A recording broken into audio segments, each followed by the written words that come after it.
Hello दोस्तों, कैसे हो आप। मैं हूं शहजाद और आप देख रहे हैं मेरा यूट्यूब चैनल पाक दोस्ती रिएक्शन।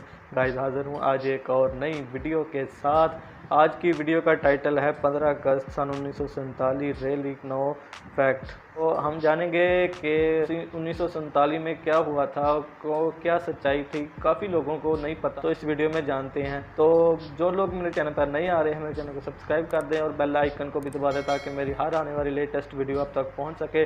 तो बिना टाइम ज़ाया के वीडियो को करते हैं स्टार्ट, फिर साथ साथ उस पर करेंगे बात।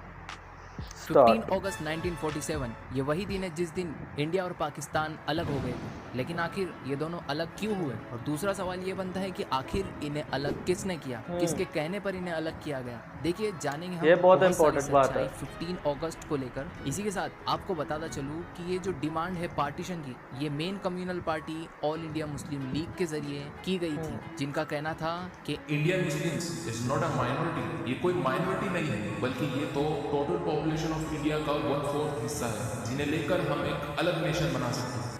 फिर दिन आया 3 जून 1947। फिर वो दिन आया जिस दिन पार्टीशन का प्लान अनाउंस किया गया। इस दिन पंजाब और बंगाल से वोट लिया गया इस बेसिस पर कि वो पार्टीशन चाहते हैं या नहीं, और ज्यादातर वोट पंजाब और बंगाल से पार्टीशन के फेवर में ही आए। हर साल इस्लामिक रिपब्लिक ऑफ पाकिस्तान 14 अगस्त को इंडिपेंडेंस डे सेलिब्रेट करता है, जबकि हमारा इंडिया इसे 15 अगस्त को सेलिब्रेट करता है। और यहाँ पर बहुत सारे लोगों में कॉमन मीथ होता है कि पहले हिंदुस्तान आजाद हुआ, फिर इसके बाद ये दोनों मुल्क अलग हो गए और एक दूसरे से आजाद हो गए। बट सच्चाई कुछ और है। आपको बताता चलूं 1947 की तारीख इससे बिल्कुल ही अलग थी। ब्रिटिश ने इंडिया पर 350 साल राज किया। अच्छा जी। और इसके ठीक 2 दिन के बाद इंडिया का पार्टीशन हो जाता है, यानी इंडिया 2 हिस्सों में तकसीम हो जाता है। लेकिन आखिर क्यों और इसका पार्टीशन किसने किया? और ये बात बहुत ही कम लोग जानते हैं कि जिस शख्स ने इंडिया का पार्टीशन का मैप डिसाइड किया था वो तो कभी इंडिया आया ही नहीं था। और ऐसे ही बहुत सारे सवाल थे, लेकिन इन सब का जवाब सिर्फ एक ही है।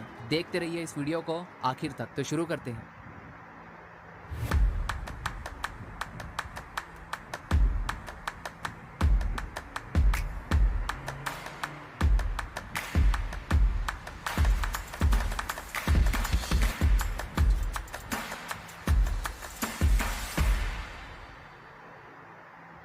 इंडिया और पाकिस्तान, इन दोनों के दरमियान जो पार्टीशन हुआ था उसकी कहानी बड़ी लंबी है, जिसे हम आज बड़े ही आसान शब्दों में समझने की कोशिश करेंगे। इसे जानने के लिए हमें 75 ईयर्स पीछे जाना होगा। सफर काफी लंबा है, इसीलिए बगैर टाइम वेस्ट किए let's go back to the flashback.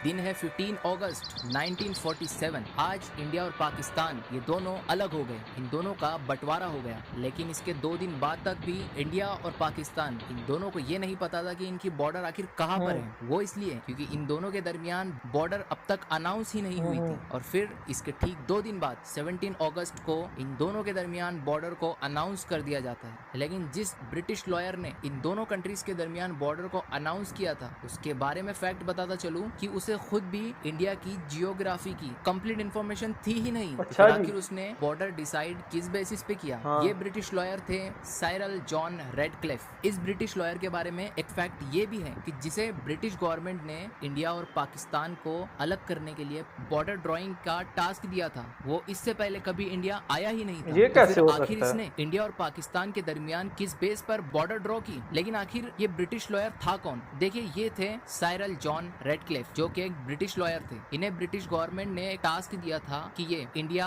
और पाकिस्तान इन दोनों के दरमियान बॉर्डर को डिसाइड करें। इन्हें ब्रिटिश गवर्नमेंट की तरफ से बताया गया था कि जितना पॉसिबल हो majority of Hindus and Sikh को इंडिया में रखा जाए, जबकि मुस्लिम माइनॉरिटी को पाकिस्तान में रखा जाए। और इसी के साथ 17 अगस्त 1947 को रेडक्लिफ ने रेडक्लिफ लाइन ऑफिशियली डिक्लेयर की।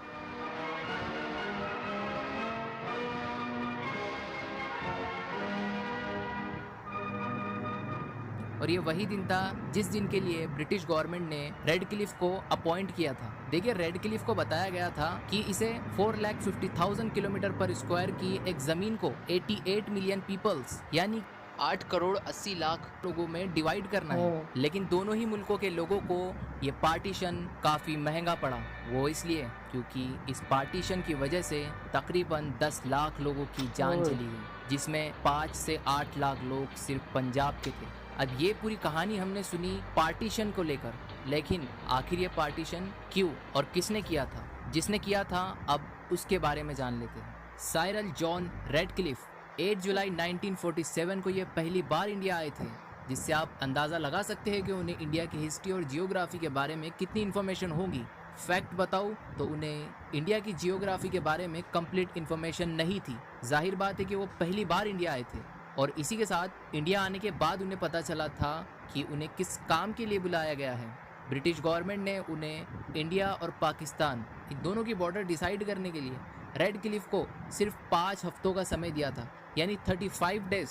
अब आप सोचिए कि एक स्कूल में हमें जब बेसिक इंडिया की जियोग्राफी के बारे में पढ़ाया जाता है तो साल के आखिर तक भी हम उसे पूरी तरह से नहीं समझ पाते, तो आखिर 35 डेज में रेडक्लिफ को इंडिया की जियोग्राफी के बारे में समझना था। वो इसलिए क्योंकि किसी भी कंट्री की बॉर्डर को डिसाइड करने के लिए जियोग्राफिकल कंडीशन काफ़ी अहम रोल अदा करती है। खैर, रेडक्लिफ ने अपना काम शुरू कर दिया, जिसके बाद उन्होंने मैप को स्टडी करना शुरू कर दिया और बहुत सारे फैक्ट को जानने के बाद उन्होंने आखिर इंडिया को कास्ट और रिलीजन की बेस पर डिवाइड कर दिया। वैसे तो रेडक्लिफ ने 14 अगस्त से पहले ही अपने टास्क को पूरा कर लिया था, यानी इंडिया पाकिस्तान की बॉर्डर को एक मैप की शक्ल में तैयार कर लिया था, लेकिन ब्रिटिश गवर्नमेंट ने कुछ इंटरनल कंट्रोवर्सी के तहत इसे अनाउंस ही नहीं किया था, जिसका नतीजा ये निकला कि 15 अगस्त को दोनों देश अलग तो हो गए, लेकिन इन दोनों को ये नहीं पता था कि उनकी बॉर्डर आखिर कहाँ से होकर गुजरती है। और इसके 2 दिन बाद यानी 17 अगस्त को इसे अनाउंस कर दिया जाता है।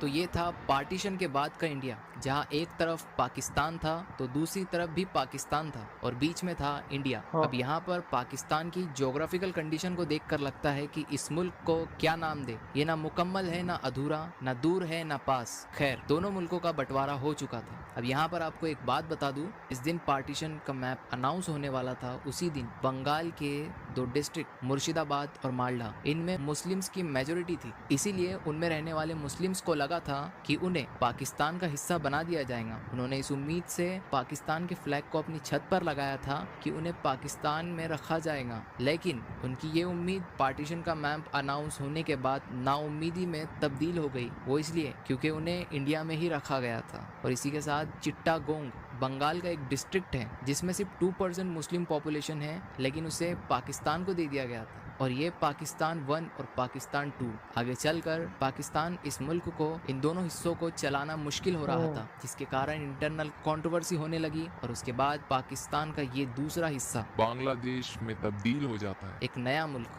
1, 2, 3 पाकिस्तान, इंडिया, बांग्लादेश। तो ये थी 15 अगस्त यानी पार्टीशन और इंडिपेंडेंस डे, इसकी पूरी कहानी। और हमारे इस आज़ाद भारत को 15 अगस्त 2022 को पूरे 75 ईयर्स मुकम्मल होने वाले हैं, जिसकी आपको ढेर सारी शुभकामनाएं।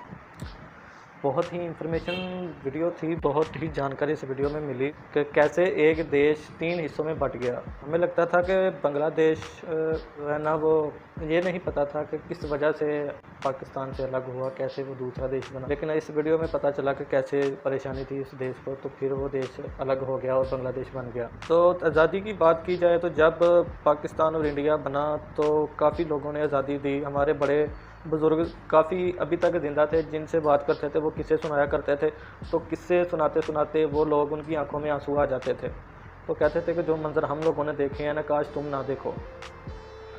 हमारी दुआ है कि तुम ऐसे मंज़र ना देखो, आने वाली नस्लें ऐसे मंज़र ना देखें कि जितने जुल्म, ये नहीं कहता कि मतलब कि दूसरे धर्म के लोग ही बुरे हैं, एक मुसलमान होने के नाते उस वक्त जिसका जो जी चाहा उसने किया, जिसको जहाँ पे मौका मिला, जिसने देखा कि ये बंदा अकेला है तो कत्ल गारत करना शुरू कर दी। तो बहुत से लोगों ने कुर्बानियाँ दी, हिंदुस्तान के लोगों ने भी कुर्बानियाँ दी, पाकिस्तान के लोगों ने भी कुर्बानियाँ दी। तो बहुत सी कुर्बानियों के बाद दोनों देशों को आज़ादी मिली। पहले गोरों से आज़ादी लेने के लिए भगत सिंह और गांधी जी, इधर कायद आज़म लियाकत अली ख़ान और बहुत से लोगों ने जदोजहद की, फिर जाके हमें आज़ादी मिली। और आज़ादी मिलने के बाद ये बहुत ही बड़ी बात है जो हम लोग इंडिया पाकिस्तान नहीं समझ सकते कि बंटवारा क्यों किया गया। तो खैर, मेरा ये इतना ही सिर्फ रिएक्शन था। बातें तो करने शुरू हों तो काफ़ी बातें निकलती हैं बातों से, लेकिन कुछ बातें फिर चैनल के ऊपर वाज़ेह नहीं कर सकते। तो आप लोगों को क्या लगता है कि जो भी हुआ बेहतर हुआ या नहीं हुआ? मुझे तो लगता है कि नहीं होना चाहिए था ऐसा, लेकिन जो भी होता है कहते हैं अच्छे के लिए होता है। और मैं सोचता हूँ काश कभी ये ऐसा ना होता, तो हम भी कभी दिल्ली घूमने जाते, कभी मुंबई जाते, कभी मुंबई वाले इधर आते, कभी दिल्ली वाले इधर लाहौर आते, तो क्या ही मंजर होता। लेकिन जो कुदरत को मंजूर था होना तो वही होता है, जो किस्मत पे हो होना तो वही हो। तो खैर दोस्तों, ये थी आज की वीडियो। आज की वीडियो आप लोगों को कैसी लगी कमेंट सेक्शन में लाजमी बताइएगा। तो अगर मेरे चैनल पर नए हैं तो चैनल को कर दें सब्सक्राइब और बेल आइकन को दबा दें ताकि मेरे हाल आने वाली लेटेस्ट वीडियो आप तक पहुँच सके। और मेरी वीडियो अच्छी लगी या नहीं लगी, अगर अच्छी लगी तो लाइक कर दें, नहीं लगी तो डिसलाइक कर दें, आगे आपकी मर्ज़ी। तो अगर आप अच्छे अच्छे रिएक्शन देखना चाहते हैं तो कमेंट सेक्शन में लाजमी बताइएगा। तो मिलेंगे अगली किसी वीडियो में, इजाज़त दीजिए, अल्लाह हाफिज़।